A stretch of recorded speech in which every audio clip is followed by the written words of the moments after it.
हमारा दिमाग किसी न किसी कार्य में हमेशा भटकता रहता है, किसी एक चीज में फोकस नहीं कर पाता है। आखिर ऐसा क्यों होता है और क्या अपनी सोच को नियंत्रित करने से हमारा मन और हमारा मस्तिष्क नियंत्रित किया जा सकता है?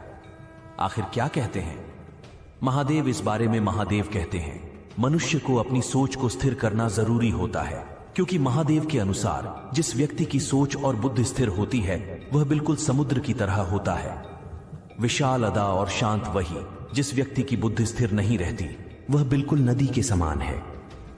जिस प्रकार नदी में थोड़ा सा जल ज्यादा हो जाने पर वह अपनी मर्यादाओं को तोड़कर आसपास के क्षेत्र में तबाही मचा देती है और पूरे शहर को जलमग्न कर देती है। अनियंत्रित सोच वाले मनुष्य थोड़ी सी सफलता या फिर थोड़े से ही धन को पाकर मचलने लगता है और बौखला जाते हैं, जबकि स्थिर बुद्धि वाले मनुष्य अपने दिमाग को नियंत्रित करना जानते हैं।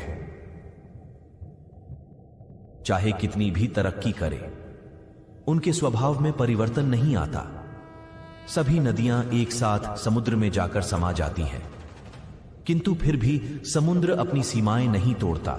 वैसे ही स्थिर बुद्धि वाले मनुष्य होते हैं जो अपने आसपास सभी लोग विलास से घिरे रहते हैं, उनका उपयोग भी करते हैं। इसके पास चाहे कितनी भी दौलत या संसाधन आ जाए, ये सभी भौतिक सुखों के बीच रहते हुए भी अपनी आंख शक्ति उनमें नहीं लगाते और ऐसा नियंत्रित दिमाग रखने में सक्षम होते हैं। ऐसे लोग परम सुख और शांति पाते हैं और संसार का कल्याण करने में सक्षम होते। महादेव कहते हैं यदि दिमाग पर नियंत्रित पाना है तो अपनी सोच पर निशाना साधना होगा। आपको अपनी सोच के घोड़े पर लगाम कसनी होगी। एक तरह से मौन है। मौन का अर्थ केवल वाणी से चुप रहना नहीं है, बल्कि मौन को अपने विचारों की चुप्पी में भी परिभाषित किया जा सकता है। यह हमारी सोच ही है जो हमारे दिमाग को चारों तरफ भटकाती है।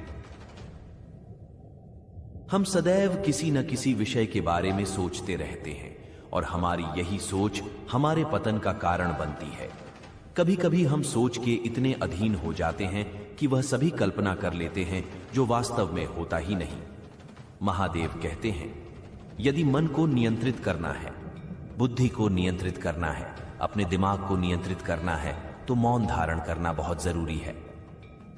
और जब हम अपने दिमाग को नियंत्रित कर लेते हैं तो हमारे भीतर गंभीरता जन्म लेती है। लेकिन अब प्रश्न यह हुआ कि मौन धारण कैसे किया जाए? महादेव कहते हैं हमारा मन और हमारी बुद्धि संतुष्ट भाव को अपना लेती है।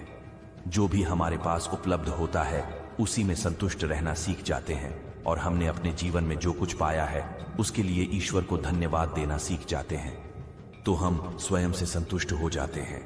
इसीलिए महादेव कहते हैं आप धन्यवाद करना सीखिए। आप ईश्वर को धन्यवाद कीजिए क्योंकि उन्होंने आपको जीवन दिया है। ईश्वर को धन्यवाद दीजिए क्योंकि आपकी आधारभूत जरूरत रोटी, कपड़ा और मकान ईश्वर ने आपको उपलब्ध कराई है।